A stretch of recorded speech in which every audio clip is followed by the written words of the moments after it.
પૂર્વ કચ્છના national highway પર આવેલ આડેસર પોલીસ સ્ટેશન આખરે નવું, આધુનિક અને સુવિધાસભર બનશે. પોલીસ હાઉસિંગ બોર્ડે જમીન મળતાની સાથે ગતિવિધિ તેજ બનાવી 10,000 ચોરસ મીટર જમીન દબાણમાંથી તે ખુલ્લી કરાવી અને વહીવટીતંત્રએ પ્રથમ વખત આ જમીન પોલીસ સ્ટેશનને સુપ્રત કરી.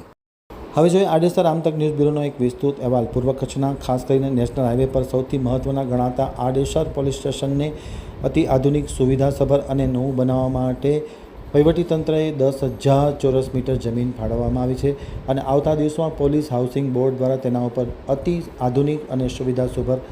નવા પોલીસ સ્ટેશનનું બાંધકામ કરવામાં આવશે તેવી જાહેરાત પૂર્વ કચ્છના પોલીસ વડા સાગર બાગમારે પત્રકારોને માહિતી આપતા કરી હતી. તેમણે જણાવ્યું હતું કે તાજેતરમાં જ આ હાઈવેની નજીક જે સહારા હોટલ દ્વારા ગેરકાયદેસર દબાણ કરવામાં આવ્યું તો તેના ઉપર વહીવટીતંત્રએ બુલડોઝર ફેરવી આ લાખો રૂપિયાની જમીન જે સરકારી દબાણમાં હતી તે ખુલ્લી કરી અને આખરે આ જમીન પોલીસ સ્ટેશનને વહીવટીતંત્રએ સુપ્રત કરી છે અને આ જમીન પર હવે નવું પોલીસ સ્ટેશન આકાર લેશે. આ માટે પોલીસ હાઉસિંગ બોર્ડ દ્વારા કાર્યવાહીને પણ તેજ બનાવવામાં આવી છે. ગુજરાત સરકાર દ્વારા જે અસામાજિક તત્વો વિરુદ્ધ એક મુહિમ જે ચાલી રહી છે, જેમાં જે લોકોએ સરકારી જગ્યા ઉપર દબાણ કરેલું હોય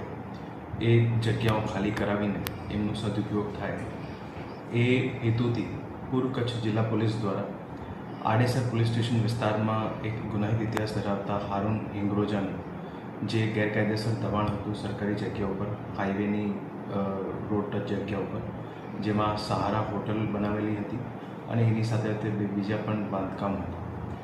એ બાંધકામોને રેવન્યુ તંત્રને સાથે મળીને એમને બાંધકામને, હોટલને જે છે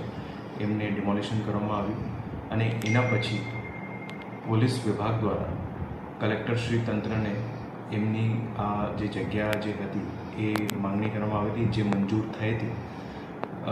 એમાં એક નવું આડેસર પોલીસ સ્ટેશનનું પ્રપોઝલ પણ કરવામાં આવેલું હતું, જે સરકારશ્રી દ્વારા મંજૂર કરવામાં આવેલ છે અને હવે આ જે જગ્યા છે જે ગેરકાયદેસર રીતે દબાણ કરેલું હતું, આ જગ્યા ઉપર નવું આડેસર પોલીસ સ્ટેશન બનાવવામાં આવશે, જેનું આજે જે જગ્યા છે એનું આજે અવલોકન કરવામાં આવેલું હતું અને એમની ભવિષ્યની જે પ્લાનિંગ છે એમની ચર્ચા કરવામાં આવી રહી હતી.